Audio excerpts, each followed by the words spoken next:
Well, hello everyone. Now, some viewers of this channel may not realise that I have written and published 5 books on Shakespeare. And in this video, I'm going to outline what your English teacher likely missed when they were teaching you Shakespeare's Hamlet. Now, I'm not saying that your English teacher necessarily missed what I'm about to tell you, but I would estimate that hundreds of thousands, if not millions, of school children throughout the world and across history have routinely been mistaught this play for some of the reasons I will outline shortly. Before I do that, I think it's worth going over some of the basic plot points of Hamlet, especially for the benefit of those of you who either have not read the play recently or studied it in the past, let's say, 10 or 15 years. So, to begin with, the play begins with Hamlet mourning the death of his father as his mother, Gertrude, marries his uncle, King Claudius. And Hamlet is not happy about this, not least because not a lot of time has elapsed between the death of his father and his mother's remarriage. Shortly after this, Hamlet is visited by the ghost of his father, who's called Old Hamlet, who informs him that he was murdered by Claudius, and then he asks Hamlet to murder Claudius as revenge. Now, Hamlet cannot be sure if the ghost is legitimate. You know, this could be some trick that was played on him. It's quite unusual to see a ghost at the best of times. So he devises a play called The Mousetrap in order to catch the conscience of the king.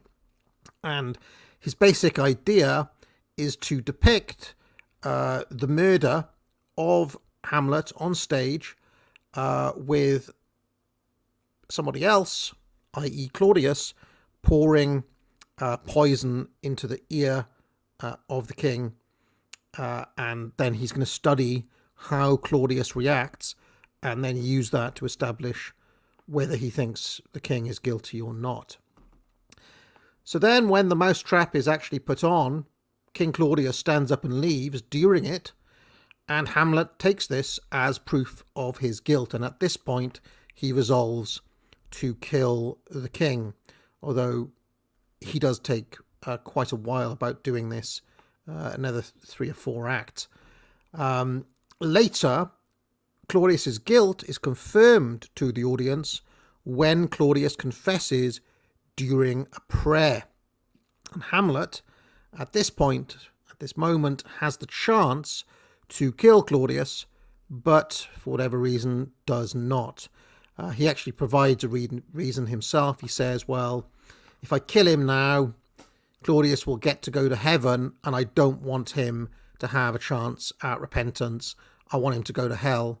So rather than kill him while he's at prayer, I'm going to kill him when he's having sex with my mother, or at some other moment where he's up to no good, so he goes directly to hell. That's the reason he gives. It's up to you whether you believe him or not. Hamlet could be buying time, or he could be coping in some way for why he didn't go through with it. Now, most school children have been taught that Hamlet is chiefly a play about the question of the protagonist's procrastination. That is, why does Hamlet take so long to kill Claudius? And it's often been joked, you know, if Hamlet had been Othello, or had he been Macbeth, for example, the play would only be about half an hour long. You know, the ghost tells Othello, or he tells Macbeth what needs to be done, and then they immediately go and kill Claudius. Curtain. However, that is not what happens in Hamlet. He takes, we have this whole subplot about the mousetrap, where he's trying to establish the guilt of Claudius, and then even after he does that, he takes quite a while to get round to doing the deed. And this procrastination reading of the play was first popularised by A.C. Bradley in 1904. A.C. Bradley was a professor of poetry at Oxford, and he popularised many of the typical ways in which the plays are read. However, unfortunately, in this case, there were quite a number of things he overlooked about the play. And these aspects of the play are often forgotten when they're taught, both by school teachers and indeed by some literary professors as well. And the main complaint is ably outlined here by Amir Khan. He says, "Why should a well-educated young man have second thoughts when it comes to killing a close relative who also happens to be the king of the land and the husband of his own mother? This is some enigma indeed, and the problem is not that a satisfactory answer has never been found, but that we should keep looking for one. Should our enormous critical literature on Hamlet fall some day into the hands of people otherwise ignorant of our mores, they could not fail to conclude that our academic tribe must have been a savage breed indeed. After 4 centuries of controversies, Hamlet's temporary reluctance to commit murder still looks so outlandish to us that more and more books are being written in an unsuccessful effort to solve that mystery. The only way to account for this curious body of literature is to suppose that back in the 20th century, no more was needed than the request of some ghost, and the average professor of literature would massacre his entire household without batting an eyelid." Khan obviously employing no small degree of sarcasm there, but the point is well made. Actually, if you look at the details of the play in the cold light of day, Hamlet's procrastination is actually quite rational. Now, a lot of the things I'm about to point out were first pointed out by W. Gregg, who you can see here, back in 1917. I think Gregg's reading of the play is very good and quite assiduous. And once I point out the things that Gregg does, I'm sure you're going to agree. First thing to mention is that Shakespeare anachronistically establishes that Hamlet, along with Horatio, Rosencrantz and Guildenstern as well, studied at the Wittenberg University. Incidentally, that is where Martin Luther had studied and taught. Now, this was actually impossible since Wittenberg was not established until 1502, and Hamlet is set in medieval Denmark. But given that point, maybe Shakespeare had a reason for sending Hamlet to Wittenberg. Maybe he was trying to say something. Wittenberg was known for its rationalistic, legal, and humanist curriculum, and in Shakespeare's time it was associated with Protestantism, especially, of course, due to the association with Martin Luther. It establishes, if nothing else, that Hamlet was philosophically and legally minded. And of course, there's that famous line, "There are more things in heaven and earth, Horatio, than are dreamt of in your philosophy." And this accounts, among other things, for why he feels the need to prove Claudius's guilt, and why Hamlet, almost uniquely in Shakespeare's plays, is constantly kind of weighing things up, as in the famous "to be or not to be" speech. He's always trying to weigh one thing against another on this hand, but on the other hand, it's very lawyerly. And indeed, a number of legal scholars have written interesting papers on just how much like a lawyer Hamlet is, leading to speculation that Hamlet indeed studied law at Wittenberg. I actually looked into what Hamlet may have studied at Wittenberg, like what was the curriculum back then. They would have done the trivium, which you can actually take on here on this channel. I run the academic agency where you can do the classical trivium. I've kind of updated it a bit for the modern age. So they would have studied logic and rhetoric and grammar, but also they did philosophy, theology, and legal training as well, law. And in fact, you can have a look at what the typical kind of German university education was like simply by reading Martin Luther's education around this time. Now, it's kind of interesting that much of the theology of the play, Hamlet, is quasi-Catholic. Protestants had abolished such notions as purgatory and ghosts, And in fact, the well-known Shakespeare scholar Stephen Greenblatt has an entire book about this called Hamlet in Purgatory, where he looks at some of the theological implications of these sorts of notions being in this play, and indeed Hamlet having studied at Protestant centre there. Anyway, so this is one aspect that people often forget about, is that, well, what sort of person was Hamlet? He was a scholar. He obviously valued reason. He was into philosophy, and possibly he had some legal training as well. Quite why he was going to university at the age of 30 is something that people have debated for a long time.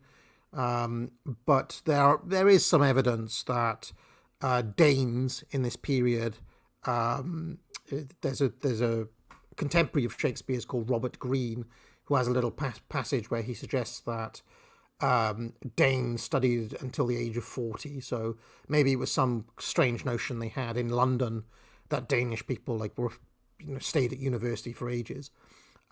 Also, there is a plot point in Hamlet that Gertrude and Claudius don't want Hamlet to resume his studies. They want him to stay at court, whereas Hamlet wants to go back to university. So there is, Hamlet himself is a kind of perpetual student. So this is something worth bearing in mind, that he's a kind of, someone who values learning and education. So the next thing, before I get to Greg's main 5 observations, is that Hamlet does not know what the audience does throughout the play. And this is routinely forgotten, of course, because Hamlet is one of the most well-known pieces of literary... it's one of the best-known pieces of literature in the world, and possibly the best-known play.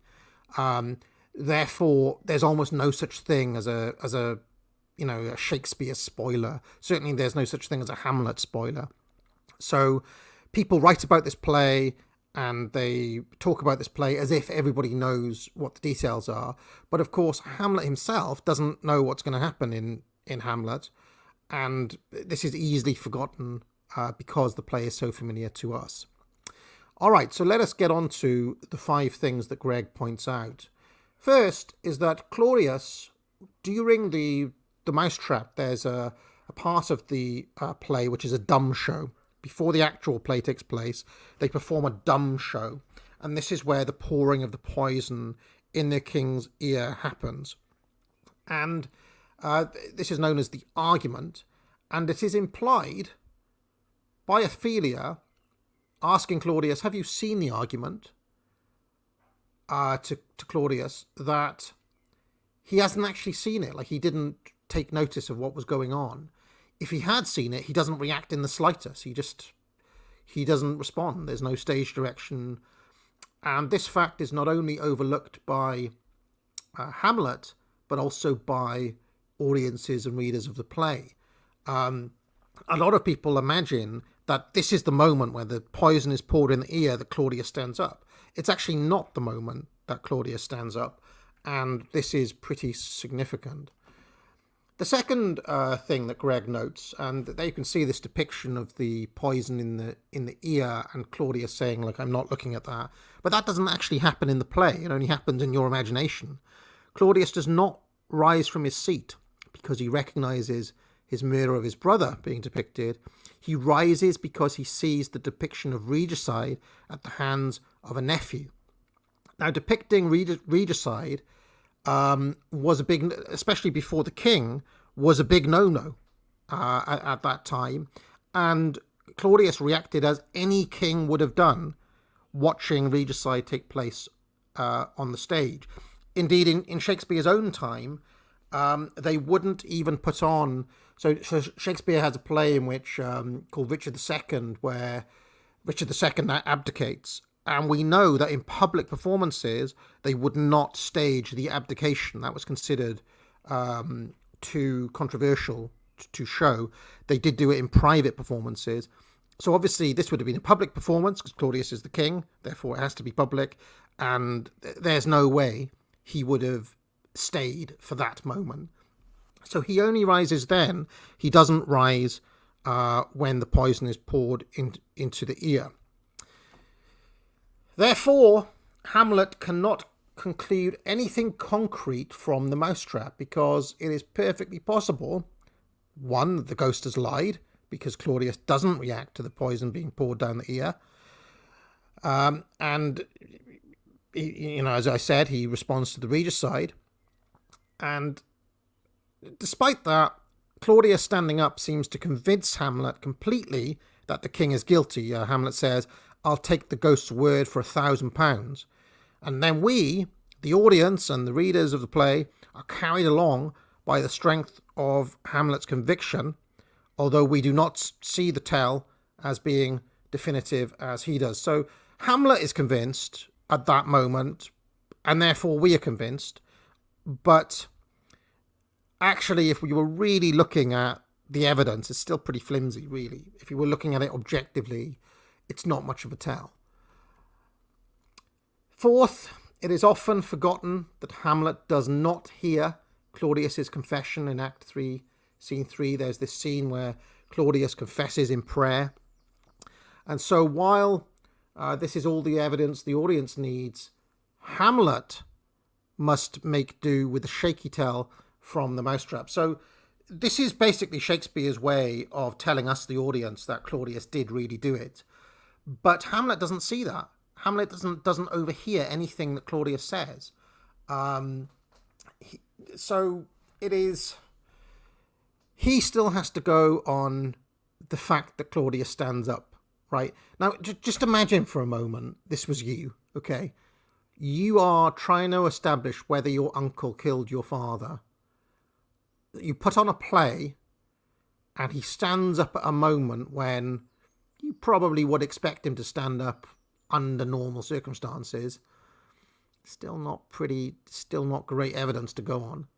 And then finally, therefore, a lot of critics, including and especially A.C. Bradley, read Hamlet's procrastination into the play from the benefit of hindsight and privileged knowledge, whereas, in fact, if one considers only the information at his disposal, his jumping into conclusions about Claudius's guilt is quite the reverse of hesitancy. It is rash. And this can be seen if one imagines the play without witnessing Claudius's confession. So this is some pretty careful reading by Greg, and he is running this kind of counterfactual idea. Well, what if we watch this play without knowing what happens in it? What if we watched it only from the point of view of what Hamlet sees and knows?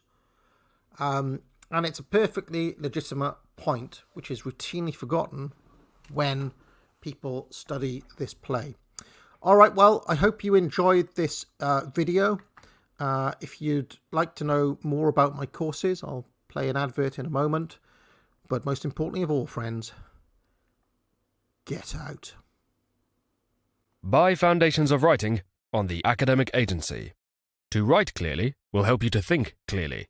The ability to communicate ideas in lucid prose is foundational to success in many areas, and it is a basic requirement in every walk of life. You will learn the parts of speech and come to understand the core functions of the English language, sentence construction and syntax, punctuation, style, and common mistakes. Once you see how mistakes are made, you will not unsee them. You will know for the rest of your life. Foundations of Writing. Buy it now